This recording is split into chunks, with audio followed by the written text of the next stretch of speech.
The morning sun cast long shadows across Riverside Regional Airport, a small facility nestled in the heart of Missouri. Captain Sarah Chen adjusted her uniform cap and walked across the tarmac toward the sleek corporate jet waiting on the apron. 20 years of flying everything from cargo planes in Afghanistan to medical evacuations had taught her to expect the unexpected, but today felt different. Sarah had built her reputation one flight at a time. After serving 12 years in the Air Force, including 3 tours overseas, she'd returned home to find civilian aviation jobs scarce for women pilots. Most airlines wanted younger candidates, fresh faces without the complications of military service. But Sarah never gave up. She earned every certification, logged every hour, and proved herself again and again. Now, at 42, she ran her own charter service with 2 planes and a small crew. It wasn't glamorous, but it was honest work. She specialized in corporate flights, medical transports, and occasionally government contracts. Today's flight was supposed to be routine, transport a VIP passenger from Riverside to Washington, D.C. Her co-pilot, Jake Morrison, stood by the plane reviewing the flight plan. Jake was 30, confident to the point of arrogance, and the nephew of one of her major investors. Sarah had hired him 6 months ago, more as a favor than out of need. He had the required certifications, but his attitude left much to be desired. "Morning, Captain," Jake said without looking up from his tablet. "VIP flight today. Should be straightforward." "Any details on the passenger?" Sarah asked, scanning the aircraft exterior for her pre-flight check. Jake shrugged. "Some government guy. Henderson from the main office said to treat him like any other client. Nothing special." Sarah nodded. In her experience, government officials either expected royal treatment or wanted to be left alone. She'd learned to read people quickly and adjust accordingly. At exactly 8 o'clock, a plain sedan pulled up to the terminal. Sarah watched as a man emerged from the back seat. He was in his early 60s, wearing khaki pants, a worn jacket, and scuffed work boots. His hair was gray and slightly disheveled, and he carried a simple backpack instead of a briefcase.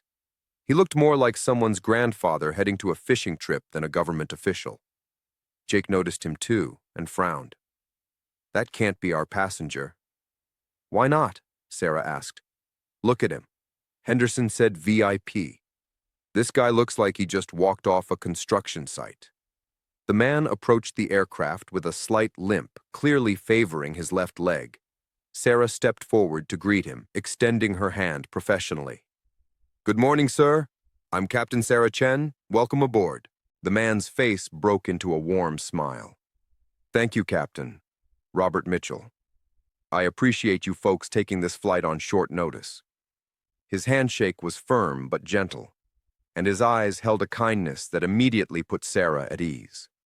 She'd met enough powerful people to know that real authority didn't need fancy clothes to announce itself.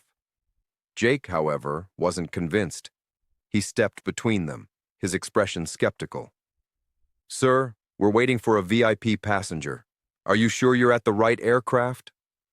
Robert's smile didn't waver. "This is the charter to Washington, isn't it?" "It is," Sarah confirmed, shooting Jake a warning glance. "Mr. Mitchell is our passenger." Jake's jaw tightened. He pulled Sarah aside, lowering his voice, but not quite enough. "Captain, I don't think this is right. Henderson specifically said VIP treatment. This guy looks homeless. Maybe he's confused. We should call the office before we let some random person on board." Sarah felt her temper rising, but kept her voice level. "Mr. Mitchell has identified himself as our passenger. Unless you have evidence otherwise, we proceed with the flight." "Evidence? Just look at him." Jake gestured toward Robert, who stood patiently by the aircraft steps, pretending not to hear. "His clothes, his shoes, everything about him says he doesn't belong on a private charter. What if he's trying to scam his way onto the plane? We could lose our license." "Jake, that's enough." "No, Captain, I don't think it is." Jake's voice grew louder, his face reddening. "I'm not risking my career because you're too polite to ask the hard questions. Sir," he called out to Robert, "I'm going to need to see some identification and proof of payment for this flight." Robert reached into his jacket slowly and pulled out his wallet. Sarah noticed his hands, weathered and calloused, the hands of someone who'd worked hard all his life. He handed Jake a driver's license without complaint. Jake barely glanced at it. "This just shows your name. It doesn't prove you're supposed to be on this flight. Do you have the confirmation number? A credit card that matches the booking?" Sarah's patience finally snapped. She'd dealt with discrimination, dismissal, and doubt her entire career. She'd proven herself in combat zones, survived emergencies at 30,000 feet, and built a business from nothing. She wasn't about to let her co-pilot embarrass a passenger, or her, based on appearances. "Jake, step back, now." Her voice carried the command authority she'd developed in the military, the tone that meant the discussion was over. Jake's eyes widened slightly, but he didn't move. "Captain, I'm trying to protect us both. If this man isn't who he says he is, then that's my responsibility as pilot in command, not yours." Sarah turned to Robert. "Mr. Mitchell, I apologize for this delay. Would you mind if I made a quick call to confirm the booking details? It's purely procedural." Robert nodded graciously. "Of course, Captain. I understand completely." Sarah walked several paces away and dialed Henderson at the main office. The conversation was brief, and when she returned, her expression was carefully neutral. "Everything is confirmed. Mr. Mitchell is indeed our passenger." She turned to Jake. "Prepare the cabin for departure. I'll complete the exterior check."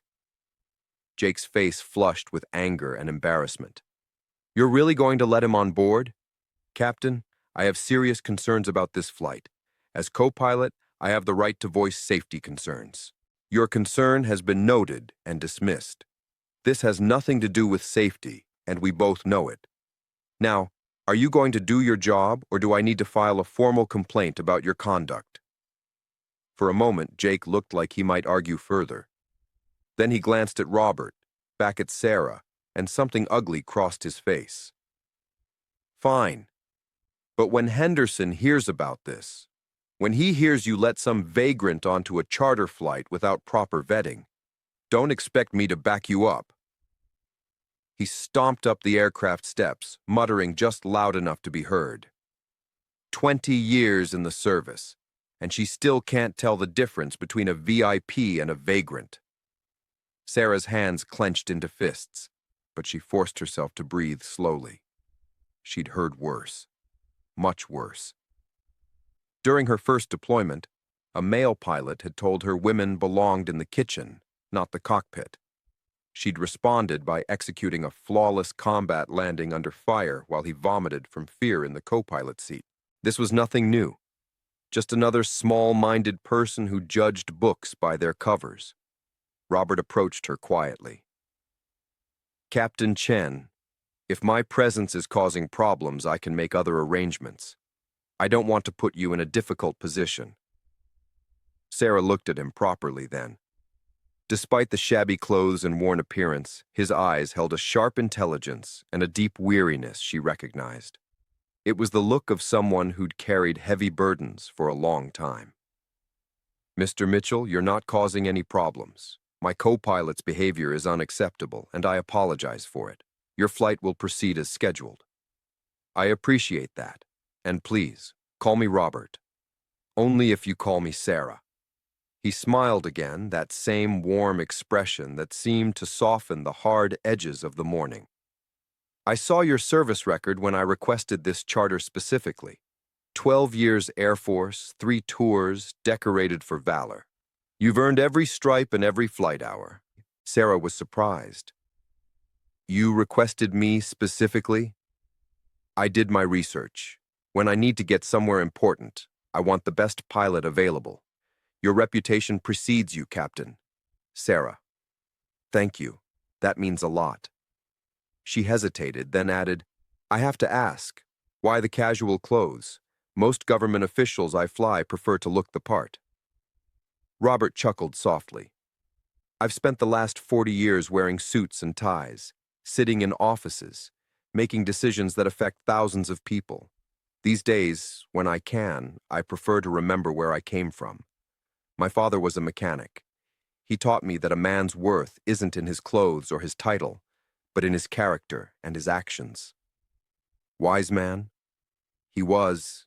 He also taught me to notice how people treat those they think are beneath them.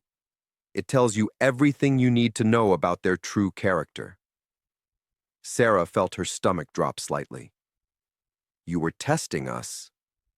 Not intentionally, but I'd be lying if I said I didn't notice the reception. Robert's expression grew serious. Your co-pilot's behavior concerns me, Sarah. Not for my sake. I've dealt with worse. But if he treats passengers this way based on appearance, how does he treat crew members? Ground staff? People he thinks can't affect his career? I'll handle it. I'm sure you will, but maybe I can help. Before Sarah could ask what he meant, her phone buzzed. It was Henderson, her operations manager. Sarah, I just got an angry call from Jake. He says you're allowing an unvetted passenger onto the aircraft and refusing to listen to his safety concerns. He's demanding I override your decision. Sarah closed her eyes briefly. Of course, Jake had called. Henderson, the passenger is confirmed. Jake's objections have nothing to do with safety and everything to do with the passenger's appearance. I won't tolerate discrimination on my aircraft. Jake says the man looks homeless, and Jake's judgment is not the standard we operate by.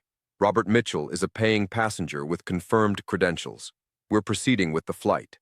There was a long pause. Sarah, Jake's uncle, is one of our primary investors. If we lose that funding, then we lose it. But I won't compromise my principles or mistreat passengers to keep it. That's not the business we built.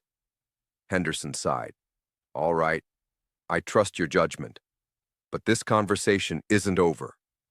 Understood. Sarah ended the call and turned back to the aircraft.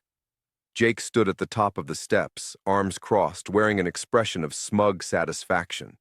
He thought he'd won, that his uncle's money would protect him. He had no idea what was coming. The takeoff was smooth, though the tension in the cockpit was thick enough to cut with a knife. Jake performed his duties with cold precision, speaking only when necessary for flight operations. Sarah matched his professional distance, but inside, her mind raced with frustration and concern. She'd worked too hard to build this business, to earn respect in an industry that still questioned women's abilities. Every flight was an opportunity to prove herself, but also a risk.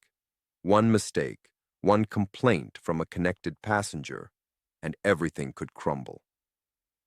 At cruising altitude, Sarah engaged the autopilot and turned to Jake. We need to talk about what happened on the tarmac. Nothing to talk about, Captain. I voiced legitimate concerns. You overruled them. It's your call. Your responsibility. It stopped being about legitimate concerns when you judged a passenger based on his clothes. That's not safety protocol. That's prejudice. Jake's jaw tightened. I was protecting us both. You're too trusting, Captain. Not everyone is who they claim to be. Robert Mitchell provided identification. Henderson confirmed the booking. What more did you need? Common sense. Jake's composure cracked. Look, I've been doing this job 6 months, but I'm not blind. The charter business is competitive. We can't afford to upset the wrong people. If word gets out that we're running a discount service for anyone who wanders onto the tarmac, Robert Mitchell is a government official with a confirmed booking. Your behavior was inappropriate and embarrassing. My uncle won't see it that way. There it was, the real issue. Jake thought his family connection made him untouchable. Your uncle doesn't fly the plane. I do. And while you're in my cockpit, you follow my rules and treat passengers with respect, regardless of how they dress. Jake turned away, staring out at the clouds. You know what your problem is, Captain. You think your military service gives you moral authority. But out here, in the real world, connections matter more than medals. My uncle could end this business with one phone call. Then maybe we shouldn't be in business. Jake laughed bitterly. Easy to say when it's not your investment on the line. Some of us can't afford to be noble. Sarah wanted to fire back, to put Jake in his place, but she forced herself to focus on flying. Arguments in the cockpit were dangerous, and she wouldn't let her anger compromise safety. In the cabin behind them, Robert Mitchell sat quietly, reading a worn paperback book. He'd declined the typical VIP amenities, champagne, catered meals, plush seating adjustments. Instead, he seemed perfectly content with a bottle of water and his book, occasionally glancing out the window at the landscape passing below. An hour into the flight, Sarah left Jake at the controls and went back to check on their passenger. It was standard practice, good customer service, but she also wanted to apologize again for Jake's behavior. Robert looked up as she approached, marking his page. "Everything all right, Captain?" "Smooth flying. I wanted to make sure you're comfortable." "Very comfortable, thank you. This is one of the nicest flights I've had in years. Quiet, peaceful. Sometimes the simplest things are the best." Sarah hesitated, then sat in the seat across from him. "I need to apologize again for my co-pilot. His behavior was completely out of line." "You've apologized enough. Besides, I told you, I've seen worse." Robert closed his book. "Can I ask you something personal?" "Of course." "Why aviation? With your service record, you could have pursued any number of careers." Sarah smiled slightly. "When I was 8 years old, my grandfather took me to an air show.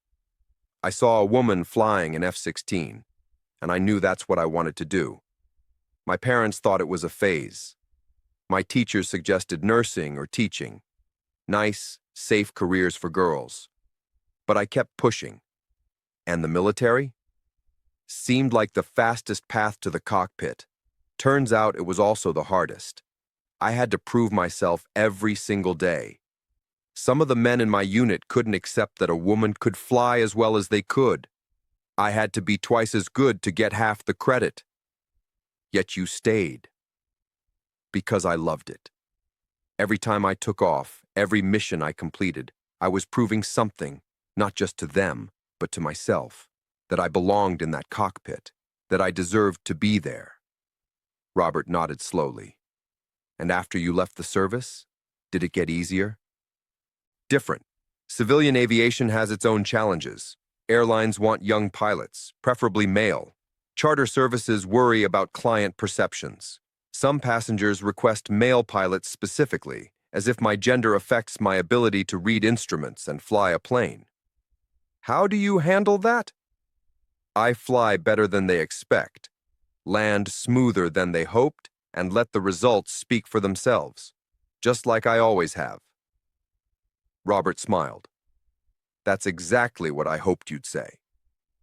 Something in his tone made Sarah pause. "What do you mean?" "I mean that character reveals itself under pressure. You've handled today with grace, professionalism, and principle. Despite your co-pilot's disrespect, despite the potential cost to your business, you did the right thing. That's rare. I just treated you like any other passenger." "Exactly. And that's rarer than you think." Before Sarah could respond, the radio crackled. Air traffic control was requesting their position. She excused herself and returned to the cockpit, but Robert's words stayed with her. The rest of the flight passed without incident. Jake remained coldly professional, and Sarah focused on flying. As they began their descent into Washington, she felt a mixture of relief and dread. The flight would end soon, but the confrontation with Jake's uncle was inevitable. Landing at Reagan National was textbook perfect. Sarah taxied to the General Aviation Terminal and shut down the engines. Through the cockpit window, she could see several black SUVs waiting on the tarmac, unusual for a typical government passenger. Jake noticed, too. "Looks like your vagrant friend has some kind of welcoming committee. Maybe he's more important than he looks." "Or maybe appearances are deceiving," Sarah said quietly. They completed the post-flight checks in silence. Then Sarah went back to help Robert with his luggage, though he had only the small backpack. "Thank you for an excellent flight, Captain," Robert said as they reached the aircraft door. "One of the best I've had." Thank you for your patience with our difficulties. About that, Robert pulled out a business card and handed it to her. I think you'll want to keep this. Sarah glanced down at the card and felt her heart stop. Robert J. Mitchell, Director, Federal Aviation Administration. Sarah stared at the card, her mind racing through the implications. The FAA director. She'd just spent 3 hours flying the man who oversaw all civilian aviation in the United States, the person who controlled licensing, regulations, and enforcement for every pilot and airline in the country, the person who could end careers with a single directive. And Jake had treated him like a homeless man trying to scam his way onto a plane. I had no idea, Sarah managed. Robert smiled gently.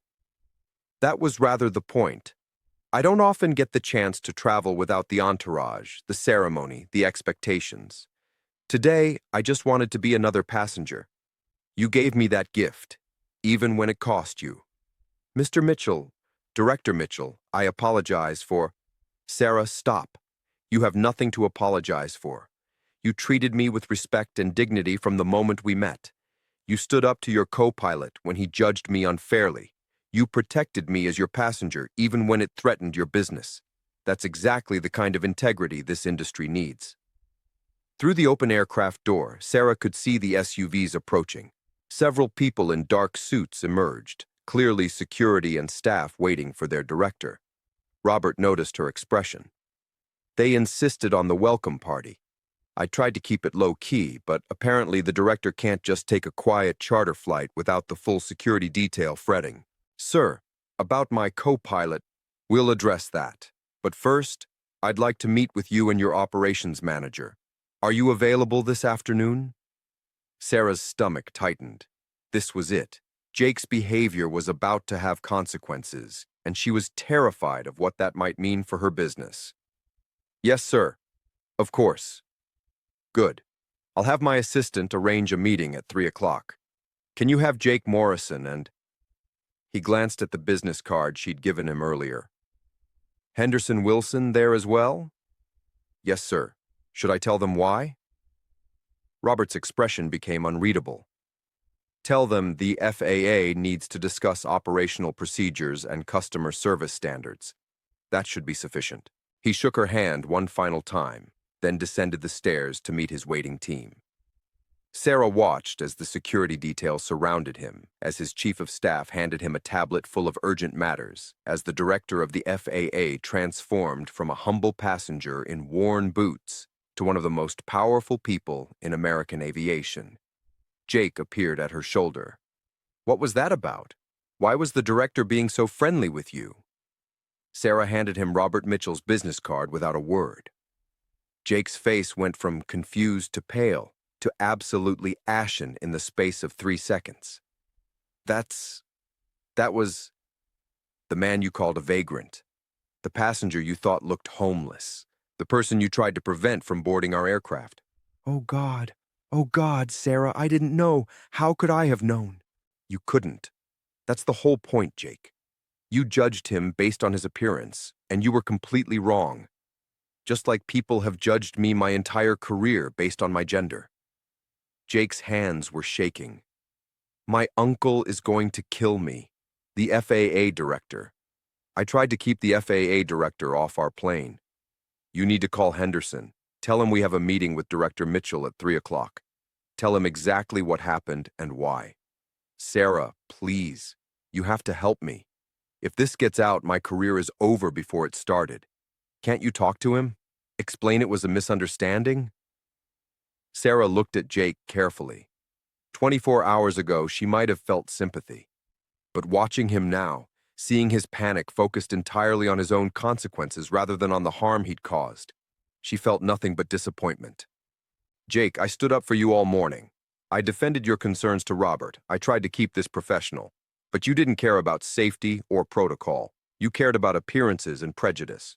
You judged a man based on his clothes, and you were willing to humiliate both him and me rather than treat him with basic respect. I made a mistake. You made a choice, and now you get to live with the consequences.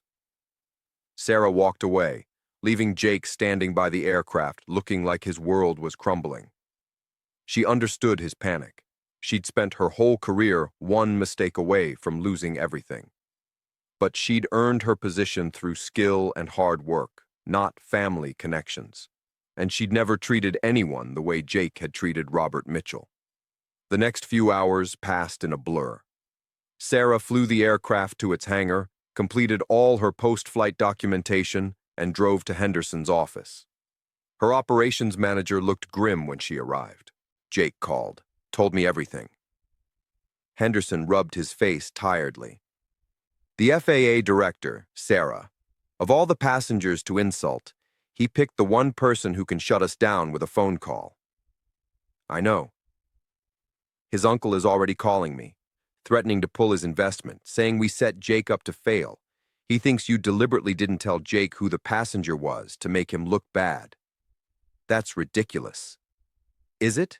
Jake says you confirmed the passenger but refused to share any details about his identity. Sarah felt anger surge through her. I confirmed his name and booking. That's all I knew. Robert Mitchell travels under his own name. I had no idea he was FAA director until he gave me his card after we landed. Henderson, you took the initial booking. Did you know who he was? Henderson hesitated.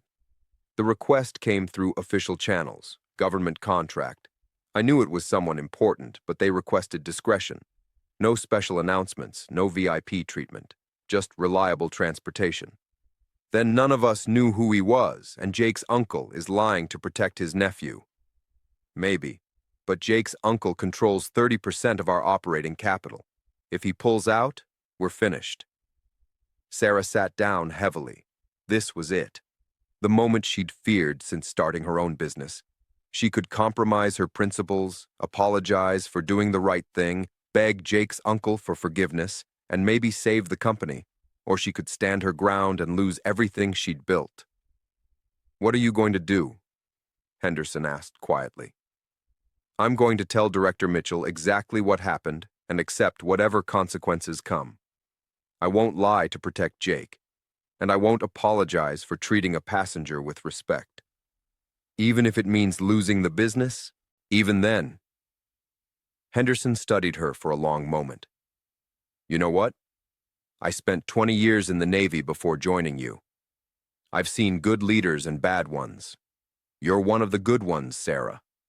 Whatever happens today, I'm with you. Thank you. That means everything.